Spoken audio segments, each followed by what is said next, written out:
ओम नमः सिद्धेभ्यः। आदरणीय अध्यक्ष महोदय, विशिष्ट अतिथि महोदय एवं सभी साधर्मी जनों को मेरा सादर जय जिनेन्द्र। साथ ही साथ आप सभी को वसंत पंचमी दिवस की हार्दिक हार्दिक शुभेच्छा।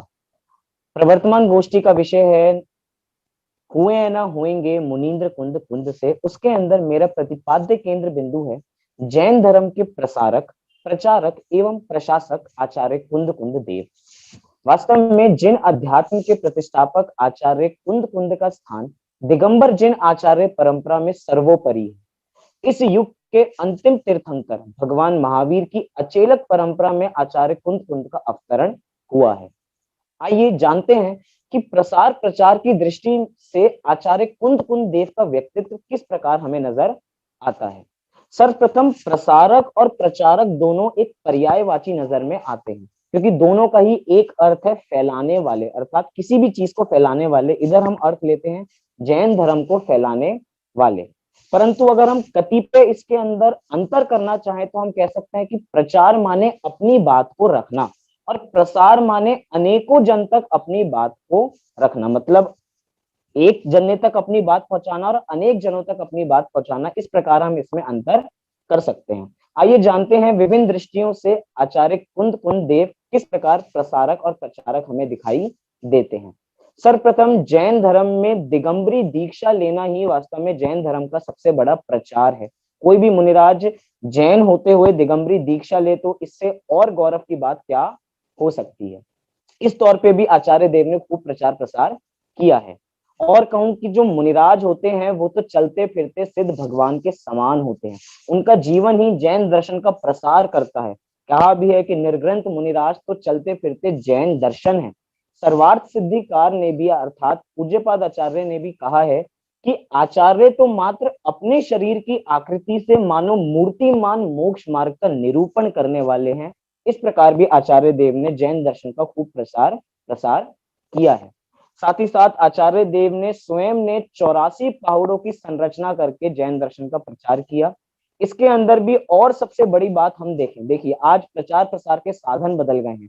पहले हम शिविर थे, पहले शिविर लगते थे और वही शिविर आजकल ऑनलाइन लगने लग गए हैं। आजकल हमारी गोष्ठी ऑनलाइन होने लग गई है। लेकिन उस समय प्रचार प्रसार के इस प्रकार के साधन नहीं हुआ करते थे। उस समय प्रचार करने का साधन हुआ करती थी एक हमारी भाषा। आचार्य देव ने उस समय की जन भाषा अर्थात बोलचाल की भाषा प्राकृत में अपने ग्रंथ लिखकर जैन धर्म को जन जन का हार बनाया। ऐसा नहीं था कि आचार्य देव को संस्कृत भाषा का कमांड नहीं थी या उनको संस्कृत भाषा आती नहीं थी, परंतु वो उस समय की आम बोलचाल की भाषा नहीं थी, प्राकृत थी। इसलिए आचार्य देव ने सभी ग्रंथ अपने प्राकृत में लिखे। इससे भी हमें उनका एक विशेष दृष्टिकोण नजर में आता है। आचार्य देव जब भी तीर्थ की यात्रा करते थे तो एक बार वो भरत क्षेत्र में पहुंचे और धर्मोपदेश दिया।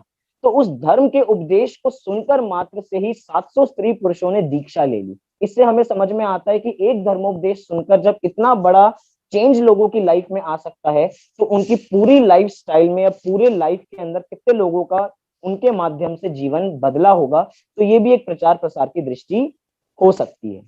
जब एक बार आचार्य देव गिरी गिरनार पर्वत पर थे तो उनका एक बार वाद विवाद हुआ था श्वेतांबरों के साथ। तो उस वाद विवाद में जो ब्राह्मी देवी जी ने थी उन्होंने स्वयं ने स्वीकार किया कि वास्तव में दिगंबर निर्ग्रंथ मार्ग ही सच्चा है और कोई मार्ग सच्चा नहीं है। अर्थात प्रतिवादियों के साथ भी वादियों के साथ भी उन्होंने अपनी बात को रखा और अपने को ही प्रधान रखा।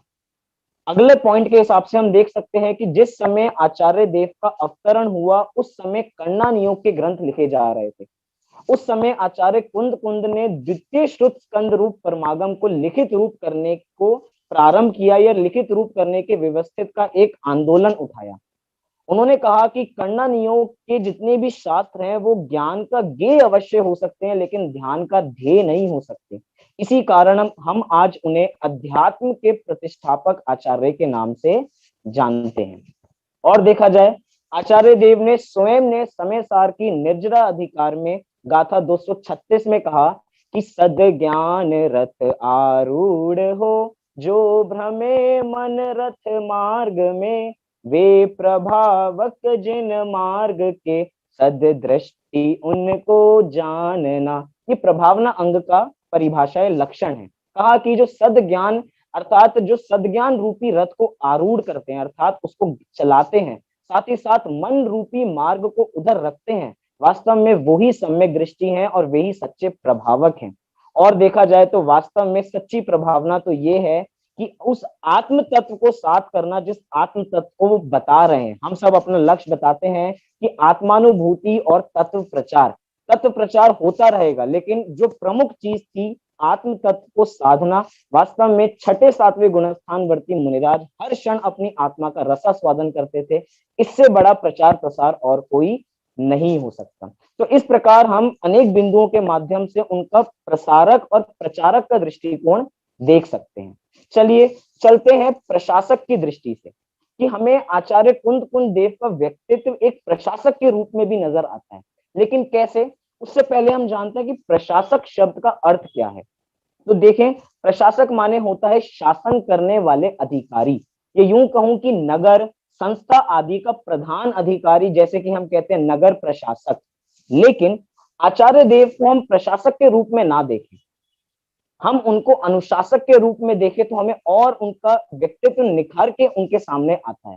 क्योंकि जो प्रशासक होते हैं वो तो आदेश देने का कार्य करते हैं। हमारे आचार्य आदेश किसी को नहीं देते, हमारे आचार्य उपदेश देते हैं, हमारे आचार्य निर्देश देते हैं, वे किसी पे अधिकार नहीं जमाते।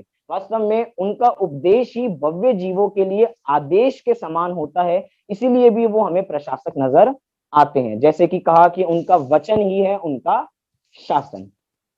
आचार्य कुंद कुंद देव ने निडरता एवं कुशलता से श्रमणों का एक ऐसा संविधान लिख दिया जो जैनों को सदा मार्गदर्शन पंचम काल के अंत तक देता रहेगा। क्योंकि जिस समय आचार्य देव थे उस समय श्वेतांबर मत का आरंभ हो गया था। इस समय बढ़ती हुई किसी भी प्रकार की शिथिलता भगवान महावीर के मूल मार्ग के लिए घातक सिद्ध हो सकती थी।